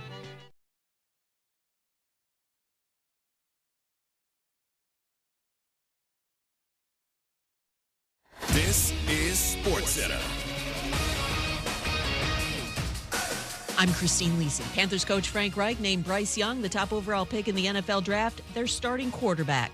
Giants' busy offseason continues. Agreed on a 5-year, $117 million extension with left tackle Andrew Thomas, $67 million guaranteed. Of course, they ended the stalemate with running back Saquon Barkley yesterday. Barkley among the keys on offense for quarterback Daniel Jones' success, and Jones will be feeling the heat after signing his lucrative contract with New York, says Canty and Carlin co-host Chris Canty. If the Giants aren't a playoff team this year, it's the quarterback's fault. And I get it. There are always things that could potentially happen. There are injuries that could happen, things that could derail the season. But guess what? The quarterbacks that get paid at Daniel Jones' level, they can be the difference in terms of the team being able to survive some adversity. He's going to have to prove that this year. Chris Canty on Greeny. Bills coach Sean McDermott on the first day of training camp described the situation with Stephon Diggs as in a good spot. Diggs, in attendance, took part in the first practice of camp after missing the first 2 mandatory minicamp practices in June, which did create a little bit of drama. Yo, it's Jay Williams. Coming up on Thursday, we continue our ESPN Radio two-a-days with the Saints. What will Derek Carr do for the Saints offense this season? And are they the team to beat in the division? 6 a.m. Eastern on ESPN Radio, ESPN app, and ESPNU. Now, Hunt Palmer. Hunt Palmer on 104.5 ESPN Baton Rouge. Holding down the middle of the day. Live from the Mercedes-Benz of Baton Rouge studios. This is Hunt Palmer. Welcome into hour number 2 of the Hunt Palmer Show. Taylor Sharp here with you, filling in for Hunt all week long, and we are rolling right along. Week exactly halfway done for us here at the Hunt Palmer Show. We were Saints heavy in the first hour. Going to give you kind of a recap. Opening segment, I got a little glum on the Saints as their training camp is about to kick off. I talked about the 5 players with the most to prove on the Saints roster heading into training camp and why the Saints are so bad at selecting first-round picks. Second segment, we talked Chris Olave, why I think out of all the second-year wide receivers, and there's some good ones, Olave might be the one best position to take that big second-year jump. Then Jake Hubman of the Fantasy Headliners joined us to kind of switch gears a little bit and talk some fantasy football. And then I actually defended Jim Harbaugh. Never thought that day would come. If you missed any of that, you can catch it on demand, 1045ESPN.com or on the 1045 ESPN YouTube channel. Want to kind of wrap up the Saints talk for today and shift into LSU. And look, I've been high on LSU all week long. Yesterday, I talked about how the media got it wrong. They should have been the favorites coming out of SEC Media Days. They're primed and ready to win the West. And while I still believe that, there are some weaknesses on this team. And maybe I shouldn't say weaknesses, but spots that may give you a little bit of pause. Looking at 2 spots on the defensive side of the ball. First one I'm going to look at is edge, or the jack linebacker spot, as Brian Kelly and Matt House call it here at LSU. There's a lot of talent at this edge position. There's just a lack of experience, at least in the SEC. You lose B.J. Ojulari. Desmond Little entered the transfer portal, and while he never made significant contributions, he was a very good depth piece. You don't exactly lose Harold Perkins, but he was a big part of that rushing off the edge at that jack linebacker spot. He's now going to move back and play more in the middle of that defense. But you do have a lot of talent coming in. You got Jackson Howard, Weston Whitweeks could both give you depth at jack if needed. But for me, there are 2 guys to watch that could bring a little bit of stability to this position, and both of them are transfers. We'll start with Braden Swinson from Oregon. Look, this is a guy that definitely has a lot of talent. He spent 3 years at Oregon. He did some nice things, but he kind of struggled to stay on the field. His best year was in 2021. He ended the year with 24 tackles and 3 sacks. So not really an every down type of player, but a situational guy. He had those 3 sacks. He came in, he rushed the passer when needed. He comes in. He's competing for the starting job at that position. I think he's a nice piece, if nothing else, to give you some veteran experience in that room and give you a nice depth piece. The guy I'm really looking at, and guy that I'm kind of excited about the more and more I hear about him in the offseason, is Ovie Ogofu, the transfer from Texas. This is a guy that played a lot of football. Now, he only had 5 sacks in 4 seasons with the Longhorns, but he was around the football a lot. He had almost 100 tackles his last 2 seasons at Texas combined. His best year this past year, where he finished with 54 tackles at that defensive end spot, 1.5 sacks, and he forced a fumble. He's been a guy that the coaching staff, again, has said a lot of good things about leading up to the season. I ultimately think he'll get that start, and he'll be a player to watch in 2023, because look at the rest of that D-line. It's very, very deep. I mean, we know the middle of the defense. I just mentioned Harold Perkins pushing back. Omar Spates is going to get the start at that other linebacker spot with him. This jack linebacker, this edge, whatever you want to call it. While they may struggle initially, they have a lot of talent around them to help them out. I mean, just look at your defensive line. You got Mekhi Wingo and Mason Smith. Wingo finished the season as an All-American in 2022, and he and Mason Smith were both selected as first-team All-SEC heading into the year, along with their guy behind him in Harold Perkins. I mean, that's smack dab in the middle of your defense. You have 3 first-team All-Conference players.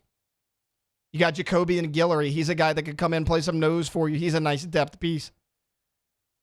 At the other defensive end spot, Savion Jones, what's he going to do? A lot of folks are really high on him. Quincy Wiggins, who is kind of a forgotten guy, came in as a highly touted freshman, didn't see the field a ton, and it's kind of getting overlooked, but this guy, he was raw coming in. He still has a lot of talent.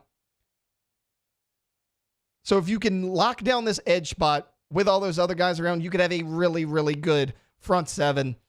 I think Ovie Ogofu is ultimately going to be that guy for the Tigers this year, a 5th-year senior transfer from Texas who's played in a lot of big-time football games. Now, that's going to do it for the front seven. The other position I want to look at is corner. Not necessarily safety, because just like at edge, the rest of that defensive line, the safety position's really deep. You bring back Greg Brooks and Major Burns. We already know Brooks can play nickel. He can go back and play safety. He's more than capable of doing both. You have some solid depth there as well. Matthew Langlois has been on the team for a few years. If he could stay healthy, what kind of noise could he make in that secondary? You bring in Jordan Allen. You bring in a Javian Toviano, who I'll get to in a minute because he can actually be that hybrid of corner and safety. But for the sake of this exercise, we'll list him as a safety because that's what he's kind of going to play. Problem I have with corner is a lot like edge. You have a ton of talent here, but it is very unproven. You lost both of your starters from a year ago in Jark Bernard-Converse and Mekhi Garner. Both of them pretty much exceeded everyone's expectations, especially Mekhi Garner. He was a ULL transfer. Anytime you make that jump in competition, you come to that bigger school, you kind of want to take that wait-and-see approach. He was ready from day one. He came in. He really contributed, did a nice job. We knew Jark Bernard-Converse was just going to lock everything down on one side of the field. He did exactly that. So let's just look at the room itself. LaTerrence Welch comes back. He's a second-year sophomore. He played sparingly last year, but he made some nice plays. Looked really good in that spring game, and coaching staff, including Matt House, had a lot of good things to say about him in terms of that spring practice. You get Zy Alexander coming in from my alma mater at Southeastern. Coaches are high on him as well. Again, a lot like Mekhi Garner. You're making that jump up to a bigger level. How are you going to adjust? He's played in a lot of big-time football games, though, at Southeastern. It was a lower level, but he was still uber successful down there in Hammond. Then you bring in Denver Harris, who's kind of the guy that everyone's looking at. He's the A&M transfer, and if nothing else, LSU fans were grinning a little bit when you stole a guy from Texas A&M. Houston native. I always think it's funny. It's a Denver from Houston, but not going to question how that name came to be, but he was that 5-star. He was that big-time recruit that you wanted. He went to Texas A&M, ultimately changed his mind. He's now at LSU. We know the talent's there. Problem with Denver Harris is the baggage, all the off-the-field stuff that comes with it. We know he got in trouble for doing whatever you want to call it in the locker room before a football game. He was speeding, driving recklessly in a parking garage near campus. He wasn't able to stay out of trouble and keep his nose clean over there in College Station. Hopefully a change of scenery and a football coach who's probably a lot more disciplined than Jimbo Fisher and Brian Kelly. Hopefully that'll do some good for him. He's kind of the guy that everybody's looking at, but there's a lot of other good talent in this room as well. J.K. Johnson, he comes in from Ohio State. Also a guy that I loved in the recruiting class. I mean, he wasn't going to put your class in the top 10. He wasn't going to turn any heads on the recruiting rankings. But don't sleep on Ashton Stamps. He's a tall, lanky guy. He's got that long arms, what you look for in an outside corner. He's only a 3-star coming out of high school, but the guy can play. You go turn on his tape, it speaks for itself. He's very physical at the line of scrimmage, has really good ball skills when the ball comes his way. Of course, earlier I mentioned Javian Toviano. He can play both safety and corner. He'll probably focus on safety unless absolutely needed. I mentioned all those young guys. Not a ton of them have a lot of experience. But the guy I'm keeping an eye on is Deuce Chestnut. Chestnut, you all know him by now. He's the Syracuse transfer, played in a lot of football games. He was a 2-year starter in the Power 5, has over 20 starts under his belt. He got some postseason recognition in the ACC last year. 83 tackles and 4 interceptions in 2 seasons with the Syracuse Orange. Again, he has that experience which others in this spot just do not have. He should come in. He should be the leader of that position. The veteran presence is vital at a position like cornerback because you're almost on an island most of the game out there by yourself. But he's a guy that can actually come inside and play that nickel spot if you need to. Look, Sage Ryan came to LSU as a highly touted 5-star. He's kind of been underwhelming so far. It's been a little shaky. Is he going to be that nickel? If one of your young guys steps up like a Denver Harris on the outside or a Zai Alexander, could you push Deuce Chestnut down in the middle? That's part of that experience. He has the experience and he has the versatility to play both nickel and corner. I think they're going to stick him on the outside. Having a guy that has played that many games that can really lock down one side of the field, so crucial to your defensive success. He reminds me a lot of a Jark Bernard Converse, who we just had last year. You know, that other corner spot was shaky. Mekhi Garner wound up filling that role. I think you're going to see something similar now. You got the veteran presence coming in who's playing a lot of games. You know Chestnut's kind of going to handle one side of the field. Who's going to step up on the other side? I really like LaTerrence Welch. I think he's a guy that would not be surprised if he was the starting corner opposite Deuce Chestnut game 1. We know the talent that Denver Harris is, the 5-star A&M transfer. Zai Alexander, he's played in a lot of games, but he's stepping up a level in competition. You got J.K. Johnson from Ohio State. And then again, Ashton Stamps. I don't think he's ready quite yet, but I think the ceiling actually quite high for that guy. So while they're technically weaknesses on the defense, if you want to call it that, I don't necessarily think they're weaknesses, more of an unknown. What are you going to get from that position? Because those are premium positions. You got to be able to rush the passer. You got to be able to stop the pass. In this day and age in college football with the pass-heavy offenses, if you don't have both of those things, you're going to struggle on defense. I actually have a little bit of optimism for both of these groups. There's a lot of talent in both of those spots. All right, look, we're going to take a quick timeout. We're going to kind of focus more on the SEC as a whole. There are a lot of new quarterbacks coming into the conference this year. We're going to talk about some of the top QB battles in the SEC heading into these fall camps for the 2023 season. That's coming up next here on the Hunt Palmer Show, 104.5 ESPN Baton Rouge. You're listening to Hunt Palmer. In times of need, get a full list of phone numbers, websites, and other important emergency information on the Demco Stormwatch page at 1045ESPN.com.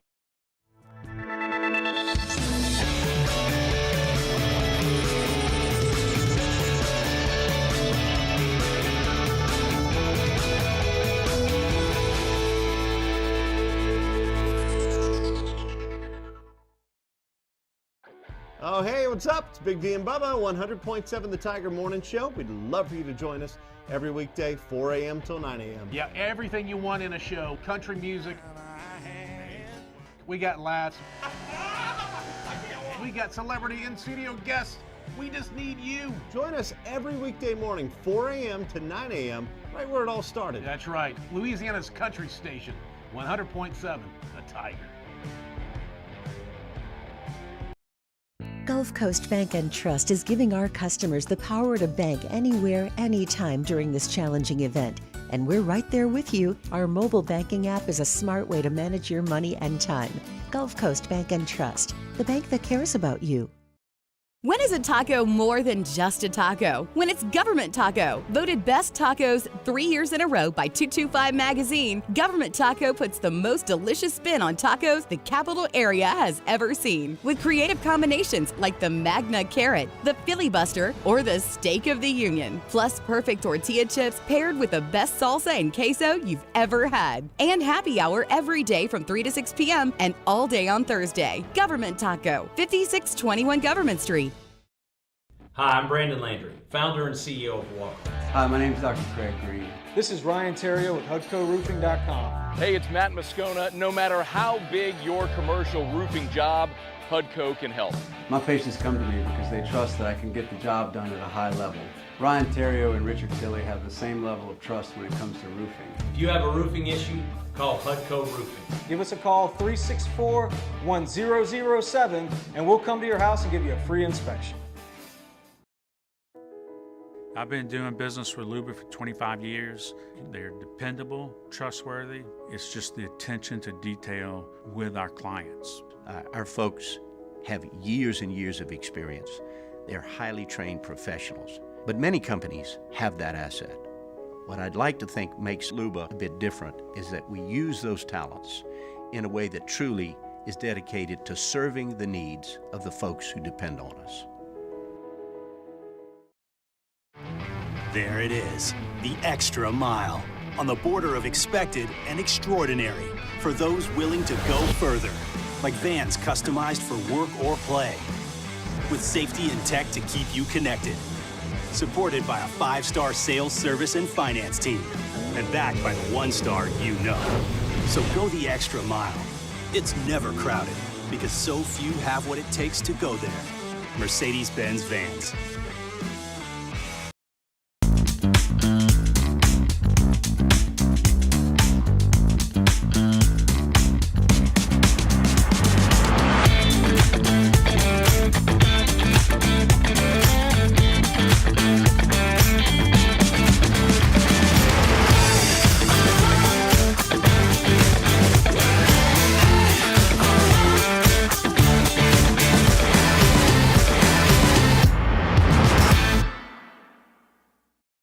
Dylan Cruz here to tell you about Six Rings Baseball and Softball Camp. If you live on the North Shore and play ball, go to Six Rings Camps with former LSU assistant coach Dan Canaveri. His knowledge is second to none, and your child will improve and have fun doing it. Camps were held at Coquille Park and Six Rings Academy in Covington with 4 sessions over the summer. Full day and morning only sessions are available from ages 7.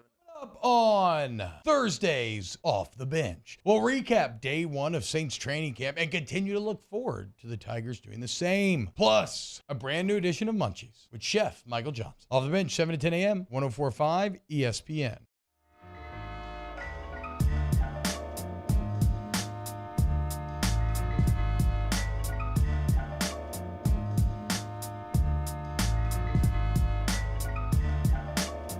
You're listening to Hunt Palmer on 104.5 ESPN Baton Rouge. Welcome back into the Hunt Palmer Show. Taylor Sharp filling in for a vacationing Mr. Hunt Palmer. We are rolling right along on this Wednesday afternoon. Last segment kind of broke down, my cause for concerns, maybe a little bit caution areas for the LSU defense, edge, and that corner spot. Right now, though, I want to kind of branch out from LSU, go more as the SEC as a whole. Anybody who's looked at these QB rankings heading into the year, you know that there are a lot of new quarterbacks coming into the SEC. I never thought that as an LSU fan, we have struggled with the quarterback position for so many years, basically until Joe Burrow got here, that LSU might have the most stable quarterback room in the entire SEC. But I want to look at 4 quarterback battles that have really kind of piqued my interest in the offseason. I'll start with the one that is probably the most intriguing to me, and that's going to be out there in Oxford with the Ole Miss Rebels. This one's intriguing for many reasons. We know the Walker Howard thing. I'll get to him in just a second, but it's a 3-way race. Jackson Dart, Spencer Sanders, Walker Howard. Kiffin clearly was not happy with Dart's performance last year. When he came in, he had a lot of hype last year. Everybody's like, oh man, Jackson Dart coming in from USC. He showed some promise out there on the West Coast. He's going to get under Kiffin. He's going to light it up. That didn't really happen. Showed some flashes, but for the most part, he was a little average, pretty inconsistent. So Kiffin, he says, I'm not bringing in not just 1, but 2 transfer QBs. He brings in Spencer Sanders, a transfer quarterback from Oklahoma State. Started a lot of football games at Oklahoma State, did really well. Then Walker Howard, of course, was here at LSU. He transfers. He doesn't want to sit for 2 more years behind a Jaden Daniels and a Garrett Nussmeier. He comes in. He kind of seems like he's that third guy. Now, when Spencer Sanders made his transfer announcement, a lot of you probably thought the same thing I did. Oh, this is a guy, a 5th-year senior. He's coming in. He's leaving a starting spot at a Power 5 program. He's going to get the starting job at Ole Miss. He very well may still do that. But all the reports coming out of Oxford, all the talk around SEC Media Days was Jackson Dart is leading this quarterback competition. And maybe that's what he needed. Maybe he needed a little bit more competition behind him, someone to push him, kind of get him to raise his level of play. Dart really must have elevated his level of consistency. And again, he is expected to be that starter. I do think Jackson Dart will start. However, you got a talent behind you with a ton of experience in Spencer Sanders. We all know the hype around Walker Howard. Dart will probably get the start, but I think he'll be on a very, very short leash. If anybody's going to pull their quarterback and make the change, it's going to be a Lane Kiffin. Want to move on to Auburn. This one's a little unique in that you got two guys coming in. They both have a decent amount of experience, but I think there's a certain ceiling for both of them. Two-man battle between Michigan State transfer Peyton Thorne and incumbent starter Robbie Ashford. I'm interested to see what happens here because not only do you have a new quarterback coming in, you have a new head coach in Hugh Freeze. I'm interested to see what Freeze does his first year. What kind of offense is he going to implement? Is he going to play to the strengths of Robbie Ashford and have more of that read option? Or are you going to do what you did at Ole Miss, kind of throw the ball more? That's going to really depend on who that starter is going to be. Again, if Hugh Freeze wants to throw the ball, typically I would think that would be advantage Peyton Thorne. Robbie Ashford, very talented quarterback, showed a lot of limitations in the passing game last year. And I don't think either guy is great. Again, I think they both have a certain ceiling. I think Peyton Thorne might be a little bit of the safer option. But in SEC Media Days, Hugh Freeze kind of hinted at a 2 QB system. He's like, well, we're going to go based on what the game plan allows us to do and all this. I don't know if a 2 QB system is going to work. I know the fans down there at Auburn, they're not patient. And let's not forget, Hugh Freeze is a good coach. He was a little bit of a controversial hire. Freeze has to get this right. I think this is more on Hugh Freeze than either of these quarterbacks. He has to make the right decision. Unless Robbie Ashford makes big improvements in the passing game, I don't really see how you can take this job from Peyton Thorne. I think he'll be the primary starter. You have to throw it this day and age in college football. Again, Robbie Ashford, very talented on the ground. He looked very, very limited as a passer. While Peyton Thorne may not be as athletic, if they can have that decent offensive line, he could stand back there and make throws. I think he gives you a little bit more in the passing game. So I'm going to take my shot. I'm going to say Peyton Thorne wins that one, but I really wouldn't be surprised either way. As far as Florida goes, this one's kind of boring, right? And as a whole, isn't that kind of what Florida's been all offseason? Just a boring team. Everybody's down on them, but even the folks that aren't down on them are saying, yeah, they may be good. I mean, they could maybe upset some people, maybe go 8-4. I mean, it just seems like positive or negative, there's not a ton of hype around Gainesville. Who has the edge? So it's a 2 QB race between Graham Mertz and Jack Miller. I was a big fan of Jack Miller when he transferred to Florida. I thought he was very talented. I really kind of thought he was going to beat out Anthony Richardson. Everyone kind of knows my thoughts on Anthony Richardson if you listen to us in the morning show. Great athlete, big, strong, can run with the best of them. I don't think Anthony Richardson is a very good quarterback. He's so limited in the passing game. He's got a big arm, but he turns the ball over a lot. He doesn't make good decisions. I thought Jack Miller had a shot at winning that job last year. Especially, I understand Richardson had been there longer, but you brought in a new coach with Billy Napier. He kind of wanted to put his own flair on things. He's stuck with Anthony Richardson. He went with the experience. I think Miller's very talented, and I think he should have played a little bit more, but when he went in last year, he showed those flashes, but he did not seem ready. He struggled a lot in that bowl game. And brings us to Graham Mertz. Mertz is a solid quarterback. Nothing he does wows you. He does have a lot of experience, though. He started every game for Wisconsin the last 3 seasons. So he has been there, done that in the Power 5, played against those Big Ten teams who a lot of them have really good defenses. Doesn't make a ton of mistakes. But how far are you going to get with a Graham Mertz? Again, Billy Napier, he's still in a rebuilding process, but how long is the Florida administration going to give him? I mean, Dan Mullen basically had one bad season and they cut ties with him. Billy Napier goes 6-6 in the regular season last year. He can't afford another season like that. So do you go with the safe guy that is not going to lose you games, but he may not necessarily win them either? And how many weapons does Florida actually have right now? I mean, they got Ricky Pearsall on the outside, who's a really solid player. They got a decent tight end room, but you don't have a ton of weapons. I don't know if Mertz is the guy to get you there if you don't have a ton of weapons on the outside. You're not gonna lose games because of Graham Mertz. I've made that very clear. I think he's a very safe guy. You're not going to win a ton of games because of Mertz either.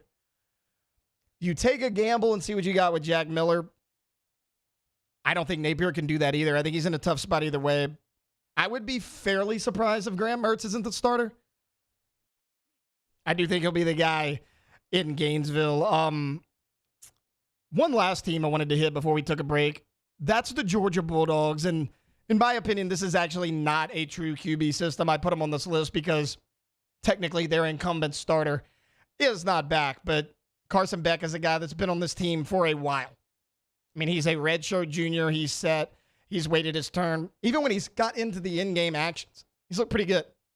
I don't think this is a true QB competition. Most people out there at media days, the people you talk to from Athens, they think Beck actually has a really significant edge. I tend to agree. The good news for Georgia is folks across the country are sleeping on Carson Beck. I think Carson Beck is a very, very good quarterback. I think if he can put it all together, we know he's going to have plenty of weapons on the outside in Georgia. He's got Brock Bowers, who for my money might be the best player in college football regardless of position. He's going to put up good numbers. But the even better news for Georgia is that they're in good shape because I don't think they can go wrong with any of these guys. All three of these guys, Carson Beck, Brock Vandegrift, and Gunnar Stockton, are all former 5-stars. Now, again, a lot of people think it's going to be Beck. He's kind of grabbed a hold of that job, but you go back and look at those spring game numbers, Brock Vandegrift was right there with him. He looked really good. He seems to kind of be the number 2 in that quarterback depth chart right now. But Gunnar Stockton, I mean, a 5-star in his own right. He just doesn't have the experience. Vandegrift's a guy that's been here multiple years. Beck's been here going on his 4th year now.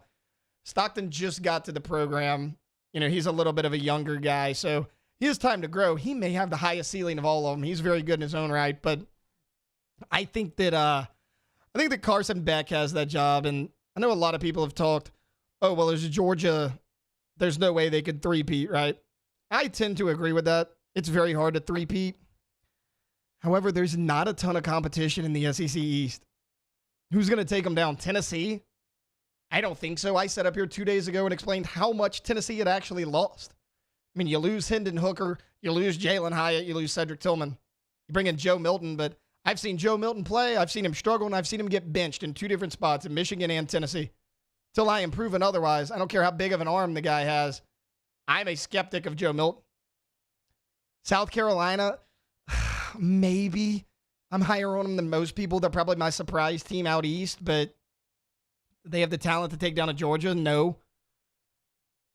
So, I mean, you can cruise through that SEC schedule. You don't have any super tough out-of-conference teams.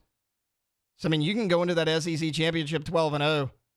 Who are you going to play? Is it going to be an LSU, an Alabama, maybe a surprise team out west? I think it's going to be LSU, but LSU certainly seems to, at least on paper right now, have the advantage at the quarterback spot. But, I mean, that game there would be a toss-up for me. Georgia could very well get back in the playoff. I know it's very hard to do it 3 years in a row, but they have a really easy path to do it. I mean, you go look at their schedule. The SEC East is pretty weak right now. They're out of conferences. And I don't see why Georgia can't get back to the playoff again. I understand Stetson Bennett meant a lot to that team, and I'm a bigger Stetson Bennett fan than most. I think he was a little bit underrated. I think if you go back and look at his numbers compared to Bryce Young, you would not find a ton of differences, but I think Carson Beck's a good quarterback, and I think what Kirby's building out there in Georgia, I think that's going to be good enough to overcome the loss of Stetson Bennett because they still have athletes all over the field. They're probably once again going to have the best defense in all of the SEC, but that's just a look at a few of the quarterback battles around the SEC. Obviously, I am high on the Georgia quarterback room, not so much the Florida Gators. We'll see what Hugh Freeze does in year one, and we'll see if Jackson Dart can really hold off Spencer Sanders and Walker Howard. All right, going to take a quick break. Typically on Wednesday at 1:30, here on the Hunt Palmer Show, Hunt does the What If Wednesday. Wanted to push that back to 2:30. We had Jake Hubman on from the Fantasy Headliners. So we're going to actually do What If Wednesday next. That's coming up here on the Hunt Palmer Show. 104.5 ESPN Baton Rouge. You're listening to Hunt Palmer. Our listeners fire off their opinions on the jimsfirearms.net hotline at 499-1045. Keep listening for your next chance to shoot us your thoughts with the jimsfirearms.net hotline on 1045 ESPN Baton Rouge. There it is, the extra mile, on the border of expected and extraordinary for those willing to go further, like vans customized for work or play, with safety and tech to keep you connected. Supported by a 5-star sales, service, and finance team. And backed by the 1-star you know. So go the extra mile. It's never crowded because so few have what it takes to go there. Mercedes-Benz Vans. Hello, Samantha, dear, I hope you're feeling fine. And it won't be long until I'm with you all the time. But until then, I spend my money up right down on my last dime.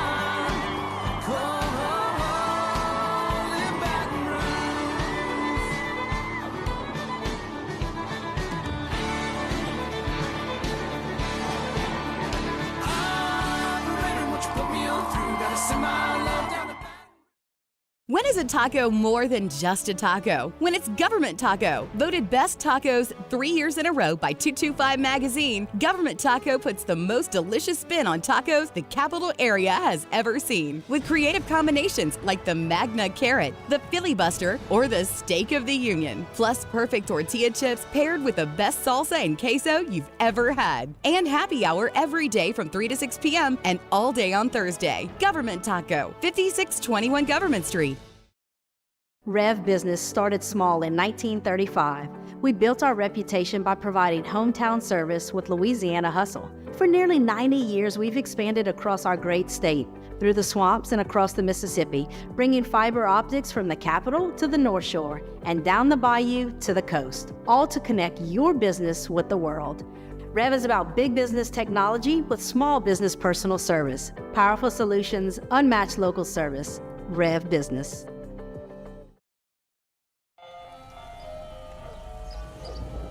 Hey there, little buddy. What's the matter? What's the matter? My windows, siding, and my door. That's what's the matter. Relief Windows can fix all of that. I got you. Pop, pop. What's up? Oh my gosh, look! Curb appeal. That's a good-looking neighborhood. ReliefWindows.com. Gulf Coast Office Products is a nationally recognized Savin office equipment dealer based right here in Louisiana. Over 100 employees strong, Gulf Coast has the boots on the ground to support all vertical markets, from education, engineering, legal, and finance. With the latest in office technology, from desktop to production segment units, Gulf Coast and Savin have the perfect fit for you. Call 225-756-2644. That's 756-2644 for Gulf Coast Office Products. I've been doing business with Luba for 25 years. They're dependable, trustworthy. It's just the attention to detail with our clients. Our folks have years and years of experience. They're highly trained professionals. But many companies have that asset. What I'd like to think makes Luba a bit different is that we use those talents in a way that truly is dedicated to serving the needs of the folks who depend on us. Dylan Cruz here to tell you about Six Rings Baseball and Softball Camp. If you live on the North Shore and play ball, go to Six Rings Camps with former LSU assistant coach Dan Canaveri. His knowledge is second to none, and your child will improve and have fun doing it. Camps were held at Coquille Park and Six Rings Academy in Covington with 4 sessions over the summer. Full day and morning only sessions are available from ages 7 to 13. Go to sixringsbaseball.com. Henniger, join us for the Thursday edition of Live at Lunch from Jolie Pearl Oyster Bar, downtown Baton Rouge. Dwayne Colucci, as well as Matt Humans, and former LSU pitcher Paul Byrd going into the Louisiana Sports Hall of Fame. Live at Lunch, 11 a.m. weekdays, 104.5 ESPN Baton Rouge.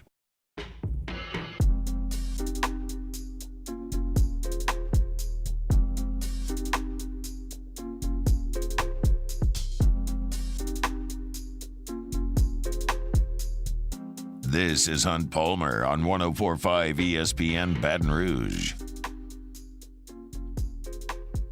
Welcome back in to the Hunt Palmer Show. Got about a half hour left here on this Wednesday afternoon. Look, we typically do this segment at 1:30 every Wednesday. Hunt Palmer knocks out the What If Wednesday. Had to have Jake Hubman on from the Fantasy Headliners. He could only do 1:30. We're actually going to knock it out right here. So let's get started with What If Wednesday. Just a bit. Time. Space. Reality. It's more than a linear path. Where a single choice can branch out into infinite realities. Follow me and ponder the question, what if? All right, Jacob Beck, kick us off, man. What if Joe Burrow went to the University of Cincinnati?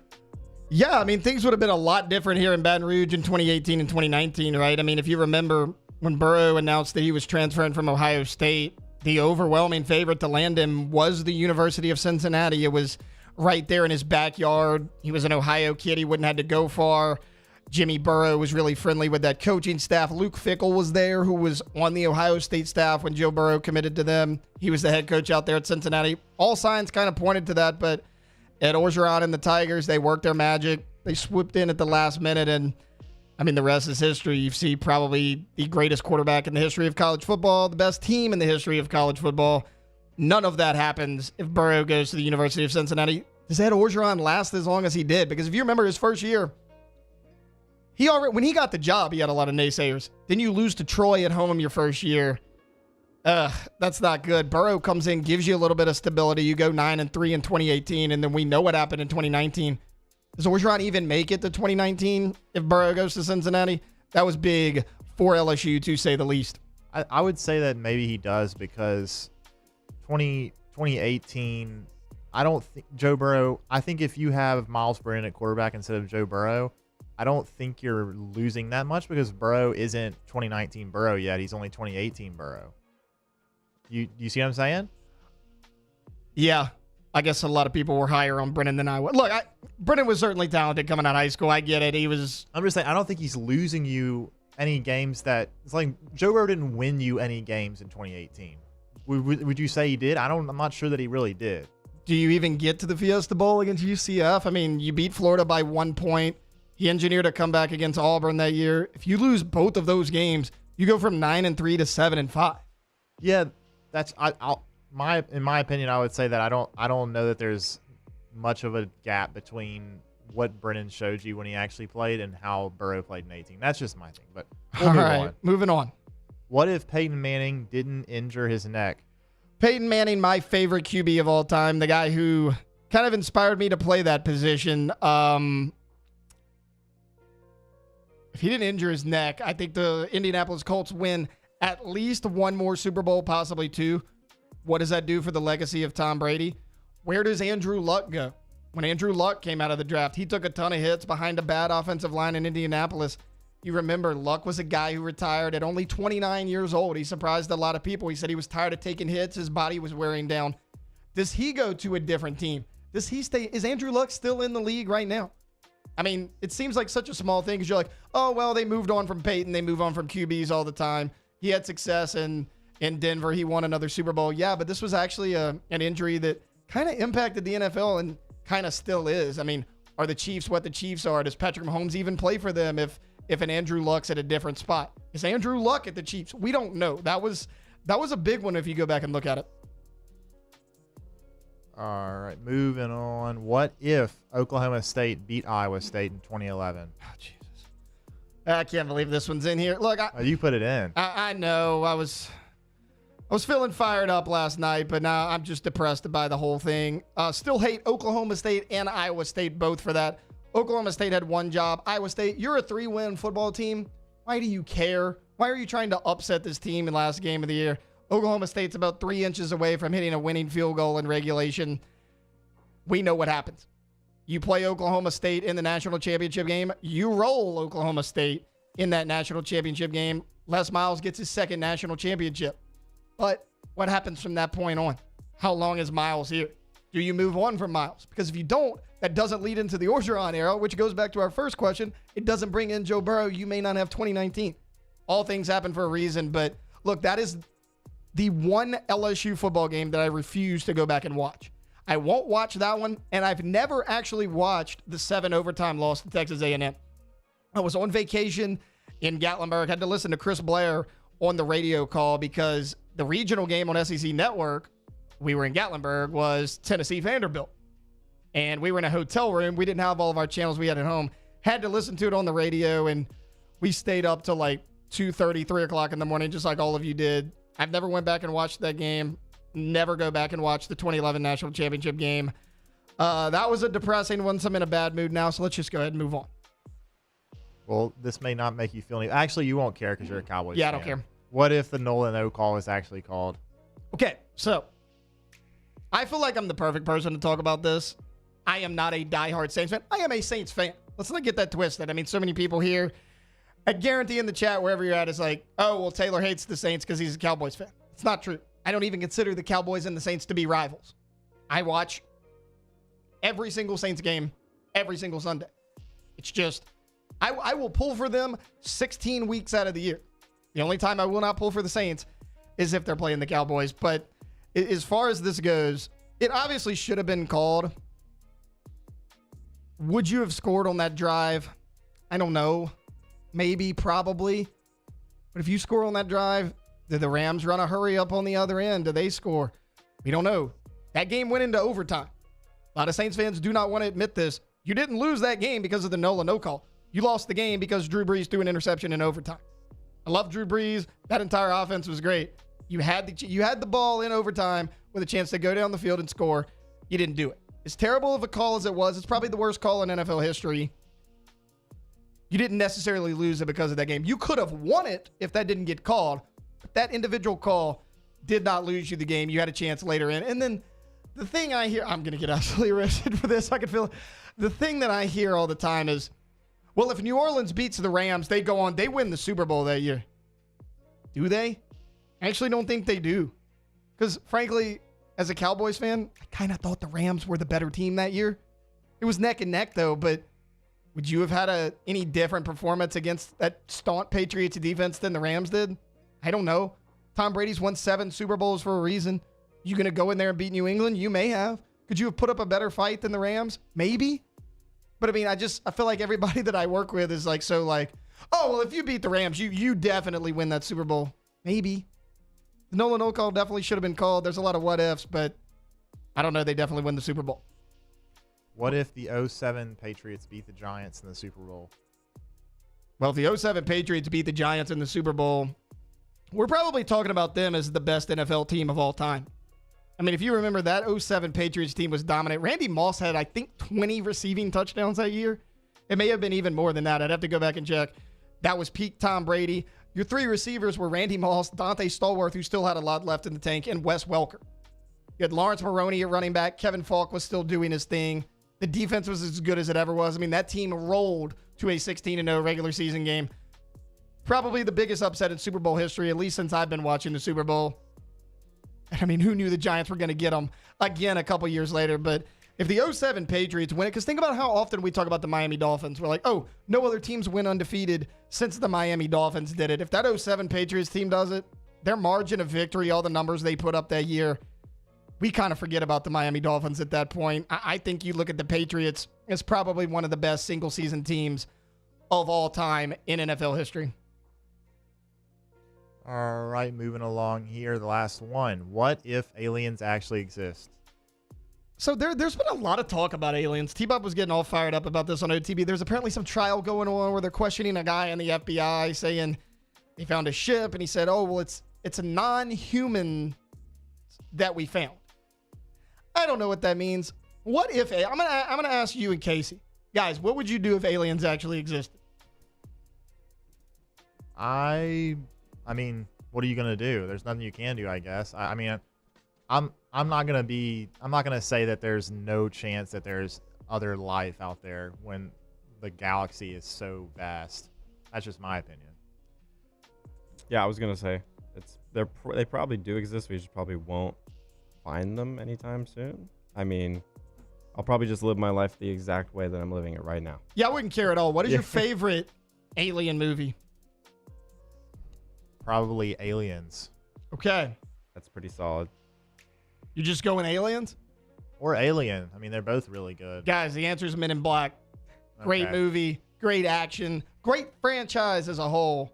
Comedy relief as well. It has to be Alien. All right, look, that's going to wrap up What If Wednesday. I am regretting looking at the YouTube chat right now after my take on the Nola no call, but I'll do that during break, and then we'll come back, close it out with a little take it or leave it here on the Hunt Palmer Show, 104.5 ESPN Baton Rouge. You're listening to Hunt Palmer. In times of need, get a full list of phone numbers, websites, and other important emergency information on the Demco Stormwatch page at 1045ESPN.com. When it comes to ending cancer, we push forward, always working together for you. That's why our cancer experts at Ochsner have clinically integrated with MD Anderson Cancer Center. This means advanced cancer care, including access to life-saving clinical trials and integrating care to treat the whole you.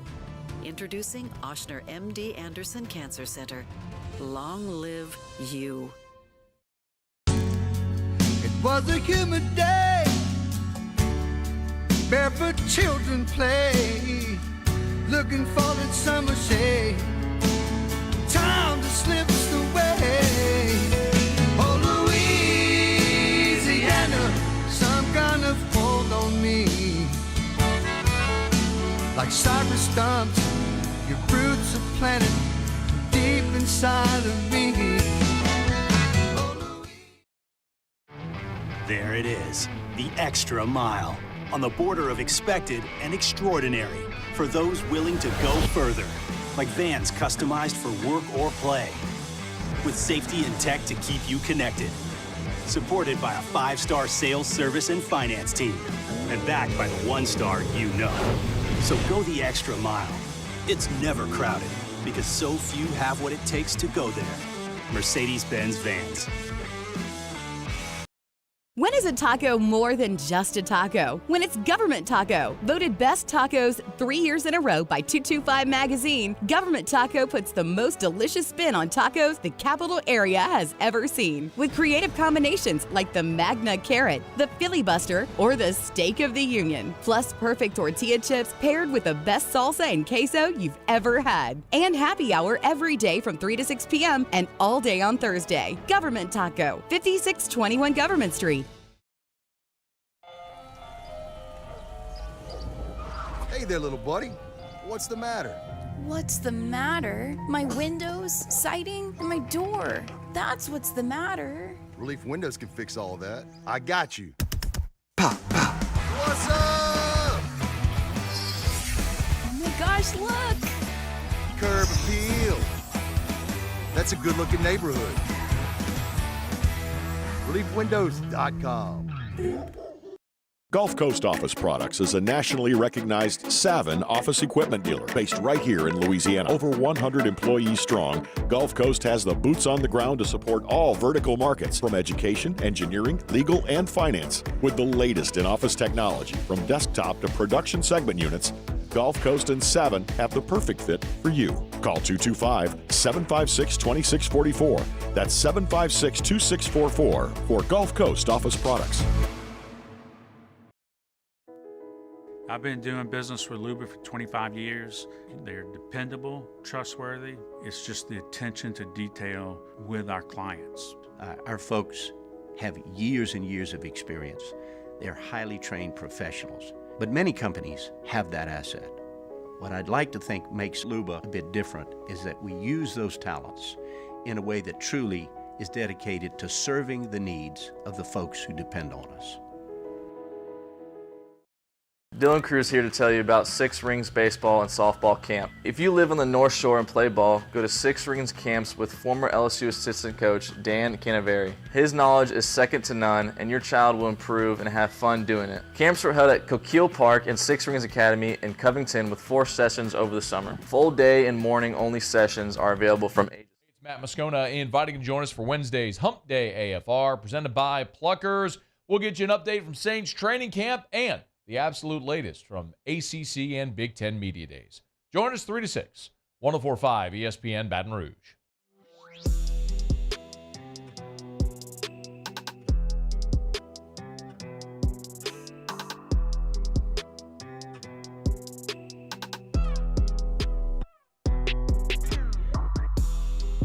You're listening to Hunt Palmer on 104.5 ESPN Baton Rouge. Welcome back into the final segment of the Hunt Palmer Show. We got a lot to do and very little time to do it, so let's jump right into a little bit of take it or leave it. All right, first one here. Northwestern football players Bryce Gallagher, Rod Hurd II, and Bryce Kurtz will not attend Big Ten Media Days Wednesday because of the increased attention on the program's hazing scandal. Skipping Media Day. Take it or leave it. Yeah, I'm going to leave this. I know why they did it. I understand it. There's a ton of negative publicity around that team. And really the athletic program as a whole. I mean, yesterday a story came out about them. Some other athletes from some other sports around campus said that they experienced hazing as well. Then the university president comes out and says, I'm not firing the AD. Look, I'm not in the business of firing anybody either, but if this is happening in multiple programs, who else do you put the blame on? You gave Pat Fitzgerald the axe. I mean, they're already in the media for a lot of the wrong reasons. I understand why they did this, but I still think this is a bad look. I'm going to leave it. Los Angeles Chargers and QB Justin Herbert have agreed, almost said Abear, have agreed to terms on a 5-year, $262 million contract extension. Herbert is overpaid. Take it or leave it. I'm taking this. Is Justin Herbert a top 10 quarterback? Yes. Maybe. I would even say probably. Is he a top 5 quarterback? Probably not. No. Probably I mean, look, Justin Herbert's thrown for a lot of yards. He's put up numbers. A lot of people throw for a lot of yards this day in the NFL. What's he done? He choked a 27-point lead in the playoffs this past year. I mean, is he a good player? Yeah. Should he be the highest paid quarterback in the NFL? No, and I understand how this works. One player sets the market. It was a Mahomes a couple years ago, and then everybody's like, oh, well, it's my turn now. It's my turn. Joe Burrow will probably get an even bigger contract than this. I like Justin Herbert. I think there's a little bit of promise there for his future. I still think there's a lot you need to see from him. I do think he's a tad overpaid, but I am a fan, so I am going to leave it. Josh Jacobs didn't report to camp amid his contract dispute with the Raiders. Jacobs will sit out 2023. Take it or leave it. I'm going to leave it. He's going to figure out a deal. It'll probably be a one-year thing, a lot like what Saquon Barkley got with the Giants. A lot of people have talked about this all week. You really can't sit out as a running back. There's not a whole lot you can do. The market is what it is. What do they always say? It's like, I'm worth more. Well, are you? Anything in life is worth what someone will pay for it. If no one's going to pay you what you want, then you're just going to have to take the contract you can get. They're going to work something out. It'll probably be a one-year deal. Look at Le'Veon Bell, who set out. He was never the same. He got signed with the Jets. They gave him a lot of money, but they cut ties with him after a year. He got beat up behind that bad offensive line, bounced around from the year, and he was out within like 4 years of him sitting out. I don't see Jacobs making that same mistake. They're going to work something out. He may not be there long term, but he'll play for the Raiders in 2023. All right, last one. 49ers QB Brock Purdy is reportedly cleared and ready to go. Purdy should start for San Francisco. Take it or leave it. I'm going to take this one. I'll take it. I never care, a lot like I don't care about recruiting rankings coming out of high school. I don't care where you were drafted in the NFL draft. San Francisco 49ers, in my opinion, made a mistake when they went up and traded for Trey Lance and got him with the number 3 overall pick. As someone who went to Southeastern, he played in the same division as Southeastern. He's a good player, but he played at a juggernaut. I mean, what did he exactly do? Christian Watson was the best player on that team. He's shining in Green Bay right now. I talked about him a little bit earlier. They let him play one game in that 2020 season, if you remember. He went out there and he threw like 3 interceptions and a touchdown. They still signed him. And again, while that's a really good program, the level of competition wasn't what it should be. Brock Purdy came in, really thrown into the fire, did a better job. What is your job in the NFL? It's to win games. He was undefeated as a starter. I still think Trey Lance has a lot to prove. I'm taking this. I know there's a lot of people in the national media that think it should be Trey Lance. I think it has to be Brock Purdy. I think if you start Trey Lance, you lose a couple games that you shouldn't. You have a lot to answer to. Brock Purdy, 9-0 as a starting quarterback last year in San Francisco.